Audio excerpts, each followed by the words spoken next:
तो कहे बगैर रह नहीं सकता। सालों से झारखंड क्षेत्र की मांग थी, झारखंड एक अलग राज्य बने, एक छोटा सा राज्य बने, एक विकसित राज्य बने। कांग्रेस ने कभी झारखंड की मांग को स्वीकार नहीं की। केंद्र में जब अटल जी की सरकार बनी, भारतीय जनता पार्टी की सरकार बनी, श्रद्धेय अटल जी ने झारखंड को बनाकर झारखंड वालों की मांग को पूरा करने का काम किया।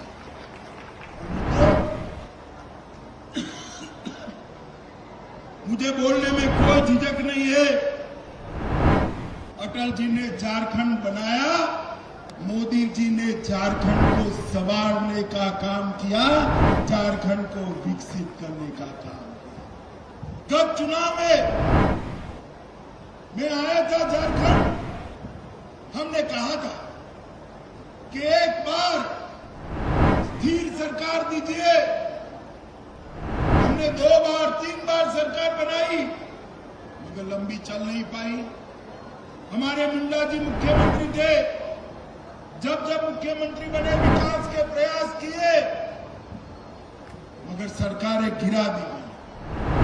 2014 में आपने पूर्ण बहुमत की सरकार दी, रघुवर दास जी को मुख्यमंत्री बनाया और ये 5 साल के अंदर झारखंड के अंदर आमूल चूर परिवर्तन करने का काम मुख्यमंत्री रघुवर दास जी, और वो इसलिए हुआ है कि ऊपर मोदी जी की सरकार थी, नीचे रघुवर दास जी की सरकार थी और स्थिर सरकार थी। ये डबल इंजन सरकारों ने झारखंड को बदलने का काम किया। और मित्रों, इसी का परिणाम है कि अभी अभी चुनाव गए हैं, मोदी जी को फिर से मुख्यमंत्री बनाने के लिए 14 में से 12 सीटें मेरे झारखंड ने मोदी जी की झोली में डालने का काम किया। मित्रों, आज झारखंड नक्सलवाद से ग्रसित था। आज झारखंड पूर्णतया नक्सलवाद से मुक्त होने की दिशा में आगे बढ़ रहा है, विकास के रास्ते पर आगे बढ़ रहा है। मित्रों, ढेर सारे काम अभी अर्जुन मुंडा जी ने और रघुवर दास जी ने गिनाए। मैं आपको कहना चाहता हूं, मोदी जी के नेतृत्व में बहुत सारे काम हुए। रघुवर जी ने अपनी सरकार से इसमें चीजें डालकर नीचे तक पहुंचाया। जन धन योजना के 1 करोड़ 26 लाख खाते खुले, 20 लाख लोगों के घर में बिजली पहुंची, 1 करोड़ 35 लाख लोगों को एलईडी बल्ब दिए गए और 29 लाख आदिवासी माताओं को गैस का कनेक्शन फ्री ऑफ कॉस्ट देने का काम ये भारतीय जनता पार्टी की सरकार ने किया। 4.5 लाख से ज्यादा गरीबों को घर देने का काम किया, लगभग 35 लाख शौचालय बनाए, 2300 से ज्यादा पंचायतों को नेट से जोड़ने का काम किया और लगभग झारखंड के हर व्यक्ति को 5 लाख तक की पूरी स्वास्थ्य योजना फ्री ऑफ कॉस्ट मिले, उसका काम भारतीय जनता पार्टी की सरकार ने किया।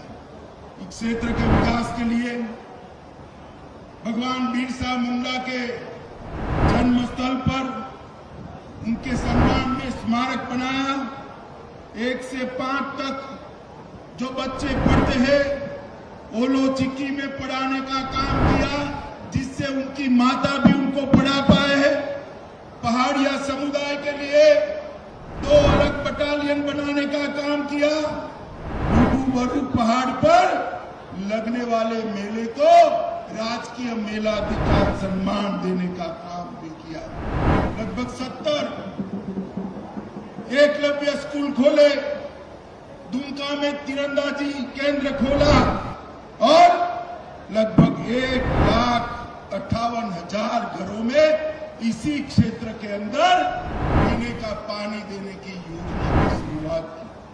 देवधर में एम्स की स्थापना की। देवधर और दुमका में एयरपोर्ट आ रहा है। डाकिया योजना के तरह हर आदिवासी परिवार को 35 किलो चावल, 35 किलो अनाज घर तक पहुंचाने की शुरुआत की। दुमका मेडिकल कॉलेज से दुमका, गोड्डा, पाकुड़, जामताड़ा, साहेबगंज और देवधर जिले के 70 लाख की आबादी के बच्चों को इसका फायदा मिलने वाला है। लोगों को स्वास्थ्य की सुविधाएं मिलने वाली है। मित्रों, ढेर सारे काम मोदी जी के नेतृत्व में हुए। अभी कांग्रेस ने गठबंधन बनाया। मैं कांग्रेस वाले को पूछना चाहता हूं, आपको 10 साल सरकार चलाने का मौका मिला केंद्र में, आपने झारखंड को क्या दिया? एक बार इसका हिसाब लेकर झारखंड की जनता के सामने जाइए। हमको आना पाई का हिसाब लेकर आए। मित्रों, आप मुझे बताओ, 10 साल कांग्रेस ने सरकार चलाई, झारखंड की जनता को हिसाब देना चाहिए या नहीं देना चाहिए? जोर से बोलो, देना चाहिए या नहीं देना चाहिए? वो नहीं देंगे, मगर मैं आज सवाल पूछने आया हूं। उनकी सरकार थी, 13वां वित्त आयोग आया।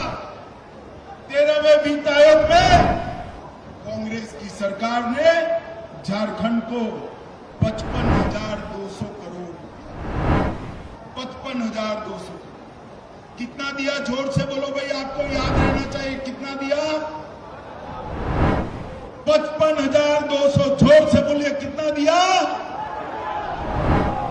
आपने मोदी जी की सरकार बनाई, 14वां वित्त आयोग आया, 55,200 करोड़ से बढ़ाकर मोदी जी ने 1,45,345 करोड़ रुपया झारखंड को देने का काम किया। 2.5 गुना ज्यादा पैसा मोदी जी ने झारखंड को देने का काम किया। और मित्रों, मैं आपको ये बताने आया हूं, रघुवर जी जन आशीर्वाद यात्रा लेकर निकले हैं। ऊपर मोदी जी की सरकार आपने बना दी है, यहां रघुवर दास सरकार फिर से बनाइए। ये दोनों सरकारें मिलकर झारखंड को नंबर 1 राज्य देश में बना देगी। नंबर 1। और ये कांग्रेस पार्टी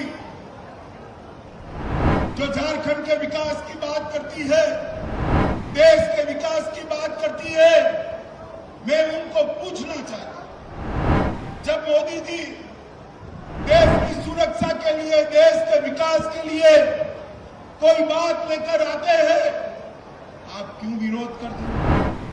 इतनी बड़ी संख्या में संथाल परगना के भाई बहन हैं, मुझे बताओ, धारा 370 जानी चाहिए थी या नहीं जानी चाहिए थी?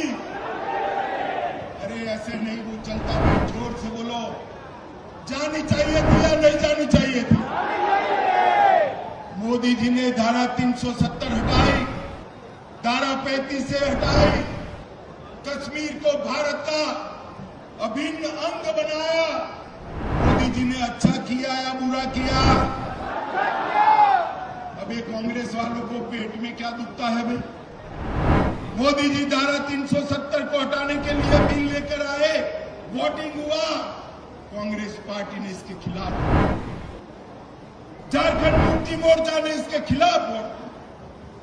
मैं पूछना चाहता हूं राहुल गांधी जी से, आप जब झारखंड में आए, स्पष्टता करिए, आप धारा 370 हटाने के पक्ष में है? उन्होंने स्पष्टता करनी चाहिए या नहीं करनी चाहिए? जोर से बोलो, करनी चाहिए या नहीं करनी चाहिए? मित्रों, हम सर्जिकल स्ट्राइक करते हैं, राहुल गांधी विरोध करते हैं, एयर स्ट्राइक करते हैं, प्रमाण मांगते हैं।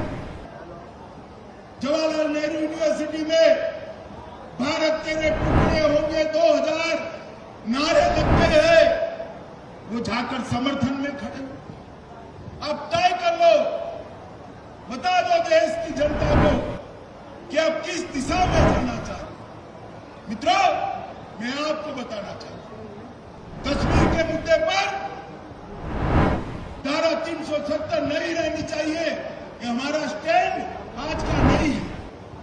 1950 से हम कहते हैं, जब से 370 बनी तब से कहते हैं कि धारा 370 देश की एकता और अखंडता के लिए घातक है, इसको हटाना चाहिए।